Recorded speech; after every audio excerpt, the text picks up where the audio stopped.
मधुबन के बाबा, मधुबन के बाबा मुरली वाले, आपका क्या कहना, आपका क्या कहना। ओम शांति। आज 9 अगस्त 2024 के साकार मधुर महावाक्य हैं। आज मीठे मीठे बाप दादा बोले, मीठे बच्चे, यह ब्रह्मा है सतगुरु की दरबार। इस भ्रिकुटी में सतगुरु विराजमान है, वही तुम बच्चों की सदगति करते हैं। बाबा ने कहा, मीठे बच्चे, यह ब्रह्मा है सतगुरु की दरबार। इस भ्रिकुटी में सतगुरु विराजमान है, वही तुम बच्चों की सदगति करते हैं। बाबा ने आज प्रश्न पूछा कि बाप अपने बच्चों को किस गुलामी से छुड़ाने आए हैं। तो उत्तर में बाबा ने समझाया, इस समय सभी बच्चे प्रकृति और माया के गुलाम बन गए हैं। बाप अभी इस गुलामी से छुड़ाते हैं। अभी माया और प्रकृति दोनों ही तंग करते हैं। कभी तूफान, कभी फैमिन है, और फिर तुम ऐसे मालिक बन जाते हो जो सारी प्रकृति तुम्हारी गुलाम रहती है। माया का वार भी नहीं होता। ओम शांति। मीठे मीठे रूहानी बच्चे समझते हैं कि सुप्रीम बाप भी है, सुप्रीम शिक्षक भी है। वह विश्व के आदि मध्य अंत का राज समझाते हैं। फिर सुप्रीम गुरु भी है। तो यह हो गई सतगुरु की दरबार। दरबार होती है ना, गुरु की दरबार, वह है सिर्फ गुरु की, सतगुरु है नहीं। श्री श्री 108 कहलाएंगे, सतगुरु लिखा हुआ नहीं होगा। वो लोग सिर्फ गुरु ही कहते हैं। यह है सतगुरु। पहले बाप, फिर टीचर, फिर सतगुरु। सतगुरु ही सदगति देते हैं। सतयुग त्रेता में तो फिर गुरु होते नहीं, क्योंकि सब सदगति में है। एक सतगुरु मिलता है तो बाकी सब गुरुओं का नाम खलास हो जाता है। सुप्रीम हुआ सब गुरुओं का गुरु। जैसे पतियों का पति कहते हैं ना, तो सबसे ऊंच होने के कारण ऐसे कहते हैं। तुम सुप्रीम बाप के पास बैठे हो किस लिए? बेहद का वर्षा लेने। यह है बेहद का वर्षा। बाप भी है तो शिक्षक भी है, और ये वर्षा है नई दुनिया अमर लोक के लिए, वाइसलेस वर्ल्ड के लिए। वाइसलेस वर्ल्ड नई दुनिया को, विशेष वर्ल्ड पुरानी दुनिया को कहा जाता है। सत्य को शिवालय कहा जाता है, क्योंकि शिव बाबा का स्थापन किया हुआ है। विशेष वर्ल्ड रावण की स्थापना है। अभी तुम बैठे हो सतगुरु की दरबार में। यह सिर्फ तुम बच्चे ही जानते हो। बाप ही शांति का सागर है। वह बाप जब आए तब तो शांति का वर्षा दे, रास्ता बताए। बाकी जंगल में शांति कहाँ से मिलेगी, इसलिए हार का मिसाल देते हैं। शांति तो आत्मा के गले का हार है। फिर जब रावण राज्य होता है तब अशांति होती है। उनको तो कहा जाता है सुख धाम, शांति धाम। वहाँ दुख की कोई बात नहीं। महिमा भी सदैव सतगुरु की करते हैं। गुरु की महिमा कभी सुनी नहीं होगी। ज्ञान का सागर वह एक ही बाप है। ऐसे कभी गुरु की महिमा सुनी है? नहीं। वह गुरु लोग जगत के पतित पावन हो नहीं सकते। वह तो एक ही निराकार बेहद के बड़े बाबा को कहा जाता है। तुम अभी संगम युग पर खड़े हो। एक तरफ है पतित पुरानी दुनिया और दूसरी तरफ है पावन नई दुनिया। पतित दुनिया में गुरु तो ढेर हैं। आगे तुमको इस संगम युग का पता नहीं था। अब बाप ने समझाया है कि यह है पुरुषोत्तम संगम युग। इसके बाद फिर सतयुग आना है। चक्र फिरता रहता है। यह बुद्धि में याद रहना चाहिए। हम सब भाई भाई हैं, तो बेहद के बाप से वर्षा जरूर मिलता है। यह कोई को पता नहीं। कितने बड़े बड़े पोजीशन वाले मनुष्य हैं, परंतु जानते कुछ भी नहीं। बाप कहते हैं, मैं तो तुमको सबकी सदगति करता हूँ, तुम सबकी, और अभी तुम सेंसिबल बने हो। पहले तो कुछ भी पता नहीं था। इन देवताओं के आगे जाकर तुम कहते थे कि हम सेंसलेस हैं, हमारे में कोई गुण नहीं, आप तरस करो। अब ये देवताओं के चित्र तरस करेंगे क्या?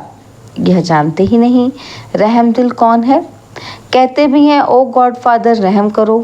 कोई भी दुख की बात आती है तो बाप को ज़रूर याद करते हैं।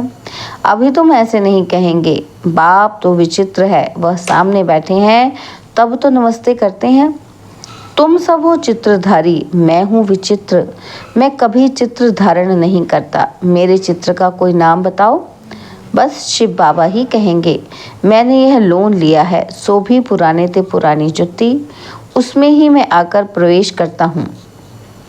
इस शरीर की महिमा कहाँ करते हैं, यह तो पुराना शरीर है, अडॉप्ट किया है तो महिमा करते हैं क्या?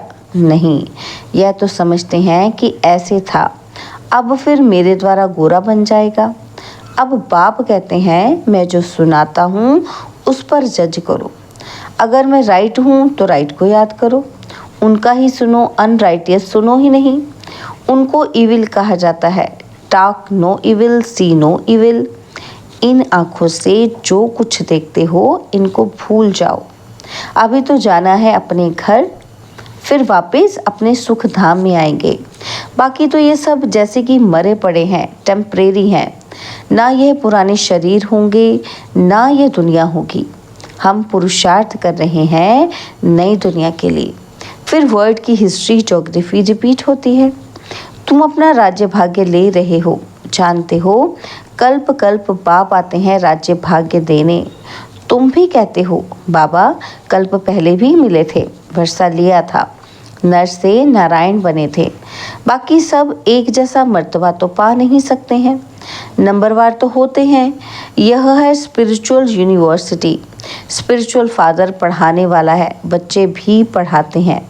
कोई प्रिंसिपल का बच्चा होता है तो वह भी सर्विस में लग जाता है, स्त्री भी पढ़ाने लग जाती है, बच्ची भी अच्छी रीति पढ़े तो पढ़ा सकती है, परंतु वह दूसरे घर में चली जाती है।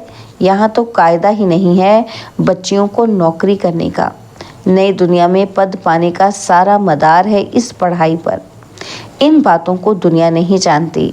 लिखा हुआ है भगवानुवाच, हे बच्चों, मैं तुमको राजाओं का राजा बनाता हूँ, कोई मॉडल थोड़ी बनाता हूँ जैसे देवियों के चित्र बनाते हैं।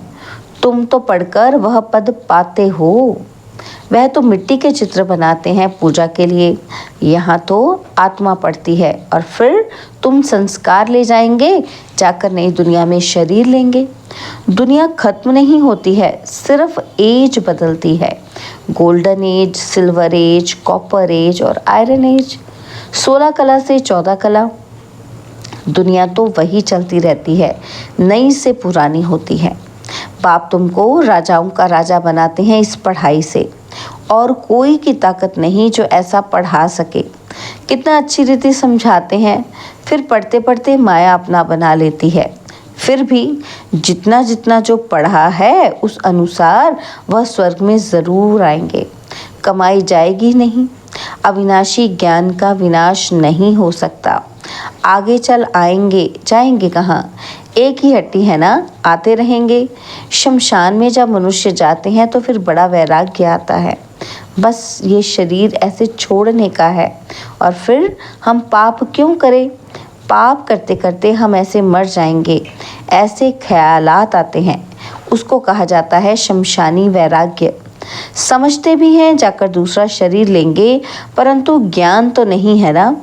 यहाँ तो तुम बच्चों को समझाया जाता है, इस समय तुम खास मरने के लिए तैयारी कर रहे हो, क्योंकि यहाँ तो तुम टेम्परेरी हो, पुराना शरीर छोड़ फिर नई दुनिया में जाएंगे। बाप कहते हैं बच्चे, जितना तुम मुझे याद करेंगे उतने पाप कटते जाएंगे। सहज ते सहज भी है तो डिफ़िकल्ट भी है। बच्चे जब पुरुषार्थ करने लग पड़ते हैं तब समझते हैं कि माया की बड़ी युद्ध है। बाप कहते हैं सहज है, परंतु माया दीवा ही बुझा देती है। गुलब काबली की कहानी है ना, तो माया बिल्ली दीवा बुझा देती है। यहाँ सब माया के गुलाम हैं और फिर तुम माया को गुलाम बनाते हो। सारी प्रकृति तुम्हारी अदब में रहती है, कोई तूफान नहीं, फैमिन नहीं। प्रकृति को गुलाम बनाना है, वहाँ कभी भी माया का वार नहीं होगा। अभी तो कितना तंग करती है। गायन है ना, मैं गुलाम तेरा, वह फिर कहते हैं तू गुलाम मेरा। बाप कहते हैं अब मैं तुमको गुलाम पने से छुड़ाने आया हूँ। तुम मालिक बन जाएंगे और वह गुलाम बन जाएंगे। जरा भी चूंचा होगी ही नहीं। यह भी ड्रामा में नूंद है। तुम कहते हो बाबा माया बड़ा तंग करती है, सो क्यों नहीं करेगी। इसको कहा ही जाता है युद्ध का मैदान। माया को गुलाम बनाने के लिए तुम कोशिश करते हो तो माया भी पछाड़ती है, कितना तंग करती है, कितने को हराती है, कईयों को एकदम खा जाती है, हप कर लेती है। भल स्वर्ग का मालिक बनते हैं परंतु माया तो खाती रहती है। उनके जैसे पेट में पड़े हैं, सिर्फ पुछड़ी निकली है, बाकी सारा उनके अंदर है। जैसे दुबन माना दलदल भी कहते हैं ना, तो कितने बच्चे दुबन में पड़े हुए हैं, ज़रा भी याद ही नहीं कर सकते। जैसे कछुए का भ्रमरी का मिसाल है, ऐसे तुम भी कीड़ों को भू भू कर क्या से क्या बना सकते हो। एकदम स्वर्ग का परिज़ादा। सन्यासी भल भ्रमरी का मिसाल देते हैं परंतु वह कोई भू भू कर बदलते थोड़ी हैं, बदली होती है संगम पर। अभी यह है संगम युग। तुम शूद्र से ब्राह्मण बने हो तो जो विकारी मनुष्य हैं उन्हों को तुम ले आते हो। कीड़ों में भी कोई भ्रमरी बन जाते हैं, कोई सड़ जाते हैं तो कोई फिर अधूरे रह जाते हैं। बाबा ने ये बहुत देखे हैं। यहाँ भी कोई अच्छी रीति पढ़ते हैं, ज्ञान के पंख जम जाते हैं और कोई को आधे में ही माया पकड़ लेती है तो कच्चे ही रह जाते हैं। तो यह मिसाल भी अभी की हैं। वंडर है ना, भ्रमरी कीड़े को ले जाकर आप समान बनाए। यह एक ही है जो आप समान बनाते हैं। दूसरा सर्प का मिसाल देते हैं। सत्युग में बस एक खाल छोड़ दूसरी ले लेते हैं, झट साक्षात्कार होता है। अब शरीर छोड़ने वाले हैं, आत्मा निकल दूसरे गर्भ महल में बैठती है। यह भी एक मिसाल देते हैं। गर्भ महल में बैठा था, उनको बाहर निकलने की दिल ही नहीं होती थी, फिर भी बाहर आना तो है ही ज़रूर। अभी तुम बच्चे हो संगम युग पर, ज्ञान से ऐसे पुरुषोत्तम बनते हो। भक्ति तो जन्म जन्मांतर की, तो जिन्होंने जास्ती भक्ति की है वही आकर नंबरवार पुरुषार्थ अनुसार पद पाएंगे। अभी तुम्हारी बुद्धि में सारा ज्ञान है, बाकी शास्त्रों का ज्ञान कोई ज्ञान नहीं है, वहाँ तो है भक्ति। उनसे कोई सदगति नहीं होती है। सदगति माना वापस घर जाना। घर में कोई जाता नहीं। बाप खुद कहते हैं कि मेरे साथ कोई मिलता नहीं, पढ़ाने वाला साथ ले जाने वाला भी चाहिए ना। बाप को कितना ख्याल रहता है। 5000 वर्ष में बाप एक ही बार आकर पढ़ाते हैं। तुम घड़ी घड़ी भूल जाते हो कि हम आत्मा हैं। यह एकदम पक्का कर लो कि हम आत्माओं को बाप पढ़ाने आए हैं। इसको कहा जाता है स्पिरिचुअल नॉलेज।